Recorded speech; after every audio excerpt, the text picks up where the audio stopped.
pools. I really don't like pools. Hello, hello, hola. Let's try and not knock things over. I'm doing pretty well as the mic on is. Holy shoot. Don't need that. Okay. Hey, so, a little fun day happened today. Let's see if I can back that up a little more. Neat. Fun day happened today. I woke up. It was a friend's birthday. I was like, hey, let's go wish him a happy birthday. Open my phone. I have a nice little notification. It says, hey, what's his face? Kukushkin, I think. Let me check real quick. Yes. Kukushkin is losing to Dominic Thiem. I was like, how? That's weird. They don't face each other in the ATP final or anything. The ATP tour was going on just before the Australian Open. Well, I'm gonna assess. Big words are gonna stay out of this video. Gotta be quick. Kind of quick. I have work today, and I gotta figure out what the heck happened. Australian Open. It's still showing on Google that it starts on the 10th of February. There's not in there. It started last night, or this morning in Australia, and it's like, what the heck? So, I did not see the first half of the first round, but I have all the results. That's going to get talked about after work tonight, when I'm nice and ready to talk about it, break it all down. That'll be a long video, can't wait. This one I'm hoping to be under 10 minutes. Not going to be going so hot. This is my Usin Mmoh jar, or Cussin money jar. I'm going to throw some coins in there whenever I say some poo-poo words. I'm going to say a lot of poo-poo words because I'm fucking mad. Alright, we got Andrei Rublev taking on... Oh yeah, this is the second half of the first round. Again, I'm doing the first half and predictions tonight after because I'm all messed up because of Google. I still don't get it. I mean, I get it because Australia's backwards and no one really knows what's going on down there. Also, there's a pandemic going on, and so things are just kind of happening when they happen. So, Andrei Rublev is taking on someone Hanfman from somewhere. Andrei Rublev is ranked number 7 and has been playing well on hard court, so I didn't really care to look up Hanfman's real name or anything. I'll look it up after, and we'll see if he's worth it. He's probably fine. 2021, let's go. Diego Monteiro's taking on Martin. I think Monteiro has the edge. Martin did well at the French Open, I'm pretty sure. I just looked this up too. But I'm pretty sure Monteiro's going to take it. Diego did well at the French and the US Open. Just better at the French. So, it could be a toss-up. I think Monteiro's got it. 2, wild card, is taking on Lopez, Feliciano, who is unranked and kind of in the decline, not doing so hot these past couple tournaments, but I don't know, I think he'll at least get the first round. He has a tough next round against the winner of Sam Querrey and Lorenzo Sonego. Sonego's done better in the past than Querrey has, the last 2 tournaments. Querrey's done well, but he's petered out right around second round. And against Sonego, who's gotten to at least the 3rd round, I'm pretty sure, of each tournament, then I think Sonego's got it. Casper Ruud taking on Paul Thompson. Can't really remember. I actually didn't pick the winner on that. Yeah, there are a couple in here I'm going to make on the fly. Casper Ruud, someone Thompson. Thompson's Australian. It's an Australian crowd. And, you can see it's hastily done. I'm also in a new location again. I'm going to be talked about tonight. Cool. I didn't want to anyway. Good. Wow. Okay. So Thompson, it's a toss-up. I think that Casper Ruud has the advantage. He's just done well in the last 2 tournaments, and he did poorer at the French, I'm pretty sure. So he's more of a hard court player. I'll have to look that up to be extra sure, but I'm gonna stick with it for right now. So I'm gonna make that now. Don't have the pen because I didn't remember that clearly. Casper Ruud is going to take out Thompson. Thompson's just been training with Kyrgios and Kokkinakis and could have an edge, but there's no real crowd, so Casper Ruud. Then here's another one that I flip-flopped. Tommy Paul and Nicolas Basilashvili. It's a hard one. Basilashvili was ranked in the last, maybe the U.S. Open. And Tommy Paul is kind of up and coming. But he's really a low-ranked player, kind of no-name. I think he sees he has a good chance to at least make the quarters. And so I thought maybe Tommy Paul. But in the long run, I think Basilashvili also sees it and has a better chance of actually doing it. Getting to the quarters. Someone O'Connell, who's a wild card. Pretty sure he's Australian. Is going up against Jan-Lennard Struff. Struff has just been really good in the last couple tournaments. So I think he has the edge here. Goffin, who lost in the first round of the French Open, and then well, that was the second of the tournament, so he did better in the U.S. Open before that. He goes up against Popyrin, another Australian, no crowd there, though. I think Goffin, unless he fucks something up, it's going to be fine. He's not going up against Yannick Sinner, who is a beast, apparently, on clay. So he should be fine. He's also ranked 13 to a wild card. Should be good, but I'm pretty sure that's what Yannick was. So he has a tough match. Should be fine. Lloyd Harris taking on Torpegard. That's an L. Torpegard is a lucky loser from somewhere around the Netherlands, probably, in that region. He, I don't think, stands a chance against Harris, the South African, just because Harris has done well against pretty big names. He took out Anderson at the U.S. Open, so he's pretty good at hardcourt. So goodbye to Torpegard. We'll find out where you're from another tournament. Then Mackie McDonald, Mackenzie drew a rough first draw in something Cecchinato. Can't remember. It's something with an M though. Cecchinato should be fine. He kind of had a weird U.S. Open, but one of them. He kind of performed weirdly, so could be interesting. But he should be fine for the first 2 rounds. I'll have to double check that, but at least the first round. Guido Pella is taking on Borna Coric. I like Pella. Should be better, but I have Coric winning just because he did really well at the U.S. Open, I'm pretty sure. So he's also ranked number 22. Should be fine, but close match, maybe 5 sets.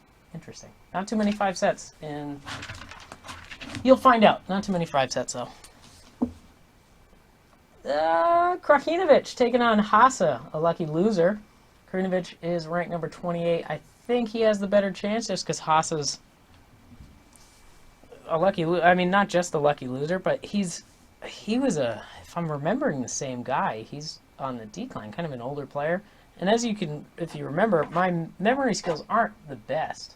So there's a strong chance this is not at all the person who's playing against Krajinovic, but if I'm remembering correctly, it's an older player who gives a lot of effort. I'm thinking of Tommy Haas. I think I'm thinking of Tommy Haas. Anyway, it's going to be an interesting match, but I think Krajinovic is going to take it. He did well at the last couple tournaments.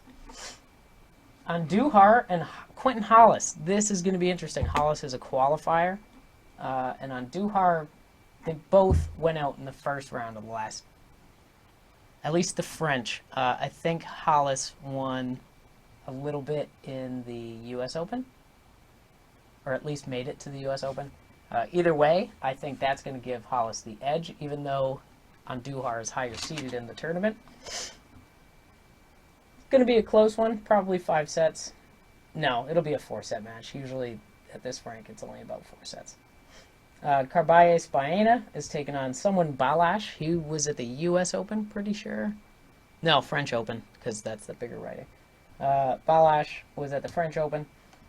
Lost in the first round. Carballes Baena did well at the French Open. I don't think he did as well at the U.S. Open, but different surfaces. So it'll be interesting, but I still think Carballes Baena has the edge. Pospisil taking on Medvedev. Medvedev didn't do well at the French Open, but that was against a Fuchsovic, who's a pretty sneaky little player, and clay, not Medvedev's strongest surface. He's more of a flat and grass player. Flat, hard. So I think Medvedev will be fine in the first round, taking on Pospisil. Unfortunately for Pospisil, he's more of a doubles player, but he's Canadian. So he did well at the U.S., though. So he does have a little bit of a shot. Medvedev is just a crazy Russian brick wall. All right, we have Stefano Tsitsipas taking on Gilles Simon. I think Tsitsipas should be fine. He's ranked number 5. Kokkinakis taking on Kwan. Should be easy for Kokkinakis. He's a wild card in this, but he's Australian. He's more of a doubles player, but a pretty good singles player. Trains with Kyrgios and all them, so he should be fine. Where Van de Zandschulp. Pretty sure he's from the Netherlands. We'll have to double check. Qualifier against another qualifier, Alcaraz. Ooh. He's from Spain. That I remember. I think Van de Zandschulp is going to win because he has a fun name, and I want to learn how to say it better. Ymer, the older brother of the two Ymer brothers, the more well-known, better singles player, is taking on someone Hurkacz, and Hurkacz is ranked number 26, but he's not done that well at the, I think it was the French compared to the U.S. Open, but Ymer did better at the U.S. Open than the French. So I have Ymer taking it over Hurkacz, even though Hurkacz, see, that's an upset there that I feel. Khachanov taking on Vukic, who might be Australian, might be from somewhere else. Vukic is a wild card, stands no chance against Khachanov, even though Khachanov has been kind of weird in the last couple tournaments. Some surprising upsets. Can't remember them off the top of my head. Too flustered with all this Google stuff. Shoot! Goodbye, quarter. Then we have Berankis taking on Nadal. Nadal? Not Nadal. Nadal. Nadal is a wild card, and I think Berankis is going to take him pretty easy. He's at the U.S. Open. I think second round, third round. So first round here should be fine, even though I think it's a little bit slower at the Australian Open, the courts, compared to the U.S. Open. Should be fine. So Berankis taking it. Then you have Machac against Vilea Martinez, both qualifiers.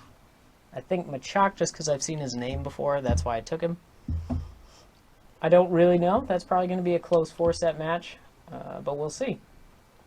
Anderson taking on Berrettini. Oh, that's the Marco. So I don't know Cecchinato's first name. I think it is still with an M, though. Berrettini. No, I don't know his name either. He's ranked number 9. I should be fine against Anderson just because Anderson is an older player, really more of a serve and follow-up player. I don't even want to say volley because he doesn't really serve and volley. But he's a big service game and really hopes for early breaks and sets. Otherwise, he's almost useless in long matches. It's not nice to say about anybody. He's a really good player.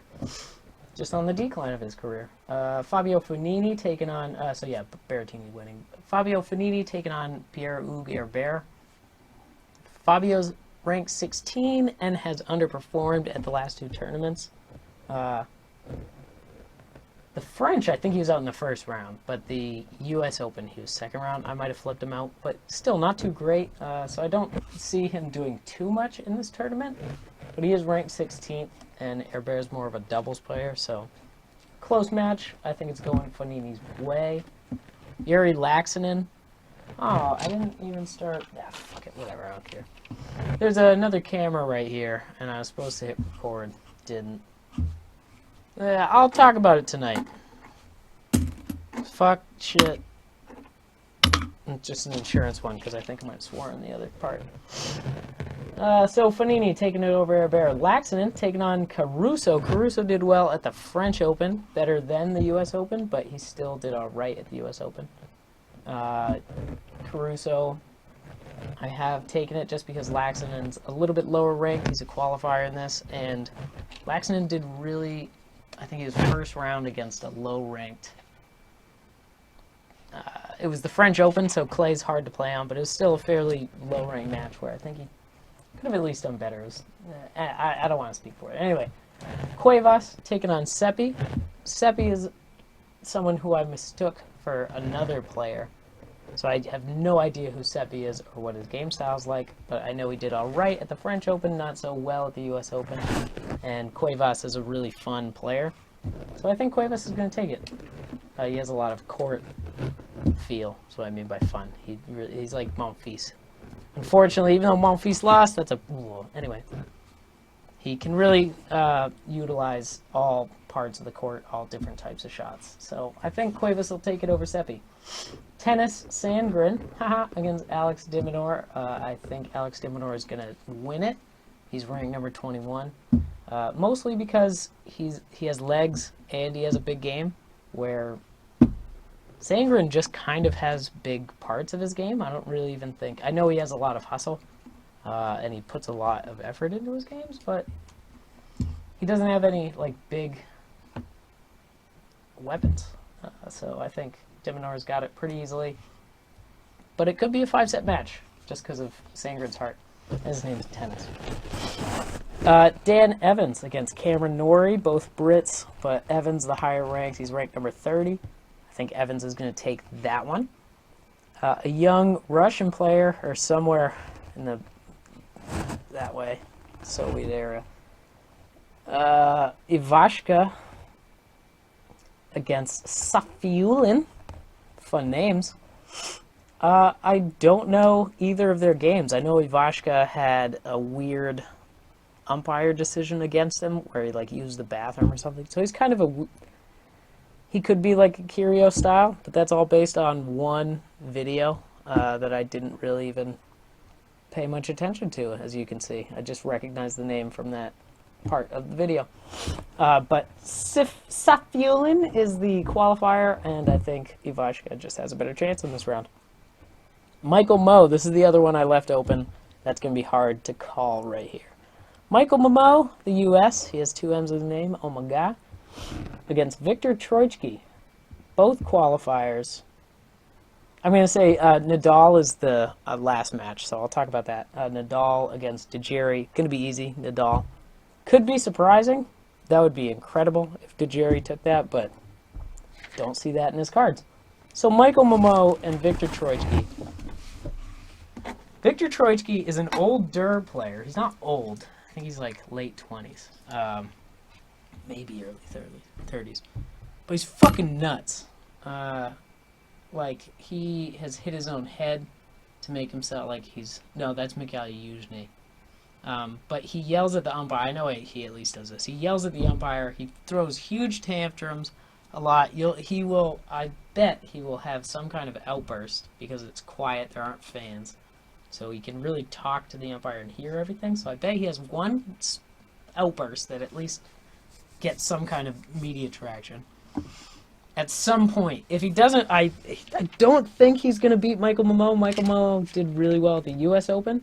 Obviously, the crowd's in his favor. But I think that he's still just going to have some kind of outburst, especially if he loses first round. He'll be upset. So, Michael Mmoh taking that. I'll update that at some other point. Still pretty pissed at Google. That's fine. That would get on TV. But I just want, like, why? It even says, like, I Googled it. I don't want to look it up right now because oh, my phone's right here and it's not recording. So I can do this. Oh, man. Australian Open. Start date. Okay. I see my misunderstanding now. It's at January 10th. And that was the qualifiers. I did that every single time. And so I put that in my calendar, so that's what I did. I just put it on both months. Oops! We find out now. Live. Here. Live update. Boop, boop, boop, boop, boop. That's fine. Alright. Mic's broken. Goodbye, everybody. As you can tell, Cam's super up-to-date with his tennis information, so stick with it if you want to win all your bets. Man, that's gotta be so